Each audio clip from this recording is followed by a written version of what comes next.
गुजरात की 26 सीटें, क्या कह रहा है सर्वे? इलेक्शन से पहले का आखिरी सर्वे, गुजरात की 26 सीटें और 26 की 26 सीटें बीजेपी तीसरा इलेक्शन लगातार जीतती हुई दिखाई दे रही है। 26 की 26 नरेंद्र मोदी की झोली में गुजरात की जनता डालती हुई दिखाई दे रही है। इसमें शायद सबसे कम आश्चर्य हो किसी को भी, हालांकि कांग्रेस तो उम्मीद कर रही होगी कि वहां पर शायद पिछले 2 चुनाव का ट्रेंड कुछ टूटे, 1, 2, 4 सीट कुछ तो आती कांग्रेस पार्टी को, लेकिन गुजरात तो नहीं टूट रहा है और नहीं हाथ छोड़ रहा है वो नरेंद्र मोदी का। जबकि वहां पर भी एक आध सीटों पर बताया जा रहा है कि मामला बन गया है विपक्ष का, या बीजेपी के लोगों के बयानों की वजह से कुछ नाराजगी हो गई है, उसकी हम लोग अभी बात करेंगे, लेकिन ओवरऑल कोई असर दिखाई नहीं दे रहा है। देखिए गुजरात राजकोट का एरिया, राजकोट में वो चीजें जो है वो सुलझा ली गई है और जो नाराजगी थी जिन लोगों में उसको एडजस्ट कर दिया गया है। तो मुझे लगता है 3 बार तो आकर के रूपाला जी ने स्वयं माफी मांग ली है और उन्होंने कहा कि इसको गलत तरीके से बताया गया है। देखिए गुजरात तो एक तो नरेंद्र मोदी की अपनी जमीन है, दूसरा बड़े जो नेता हैं, साथ साथ ये हमें नहीं भूलना चाहिए कि CR पाटिल जैसा उनके पास एक प्रदेश अध्यक्ष है, स्ट्रेटेजिस्ट है, जो एक एक कॉन्स्टिट्यूएंसी और एक एक गली कोली का जो है उनका आंकड़ा उनके टिप्स पर रहता है। जैसे प्रचारकों में, राष्ट्रीय स्वयंसेवक संघ के प्रचारकों में देखेंगे आप कि वो आपको टेलीफोन का नंबर भी मुंह जबानी बुला, हमारे तरफ उनका कोई कॉन्टैक्ट डायरी नहीं होती। एक इंटरेस्टिंग बात बताता हूँ गुजरात को लेकर। अमित शाह भी गुजरात में चुनाव लड़ रहे, गांधीनगर प्रचार अभियान करने गए थे।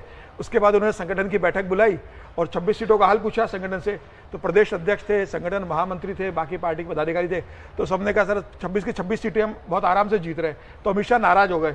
अमित शाह ने कहा कि 26 सीटों पे कांग्रेस की जमानत जब्त होनी चाहिए थी।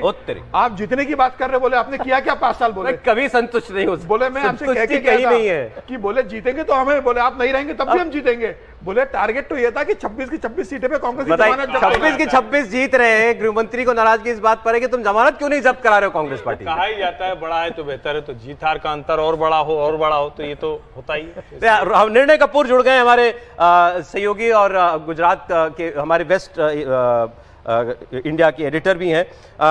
गुजरात में कहां क्या नाराजगी बीजेपी के लिए दिखाई दे रही थी और क्या उसको अब सुलझा लिया गया? पुरुषोत्तम रूपाला के बयान को लेकर के काफी हमने देखा रिएक्शन आया, कई जगह सभाएं भी की गई थी, लेकिन उसका इंपैक्ट आपको लगता है नहीं पड़ने जा रहा इलेक्शन पर?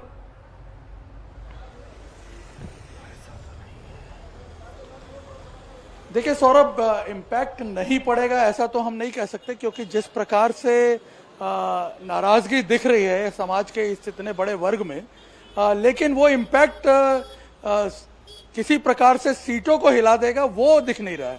लेकिन हाँ, जो कुछ भी हो रहा है गुजरात में इस वक्त, वो लोकसभा के गणित को तो नहीं बिगाड़ता हुआ नजर आ रहा है जहां तक मैं अभी देख पा रहा हूं। लेकिन आगे के लिए जरूर पार्टी को इसके बारे में सोचना पड़ेगा, क्योंकि मैं आपको बता दूं जिस प्रकार से जो घटनाक्रम बदला है पिछले 20-22 दिनों में, कई ऐसे सीटें हैं, सिर्फ राजकोट नहीं, रूपाला का बयान जो है वो एक तरह से गैल्वेनाइजिंग फोर्स बन गया बाकी लोगों के लिए, जिसकी वजह से क्षत्रियों की आड़ में पार्टी के अंदर भी अगर कहीं कोई नाराजगी थी कार्यकर्ताओं में या कहीं, तो वो भी उभर के बाहर आने लगी। और हालांकि उससे तो पार्टी काफी हद तक निपट चुकी है, लेकिन जो क्षत्रियों का आंदोलन है वो आउट ऑफ कंट्रोल हो गया, फेसलेस आंदोलन है। किससे बात की जाए, किससे परामर्श किया जाए, किसको समझाया जाए, ये अभी पता नहीं चल पा रहा है। अगर 2017 में आपने देखा था जैसे पाटीदार आंदोलन था, फेसलेस आंदोलन था, बाद में उसका एक एपिसेंटर बना हार्दिक पटेल, और उसके बाद फिर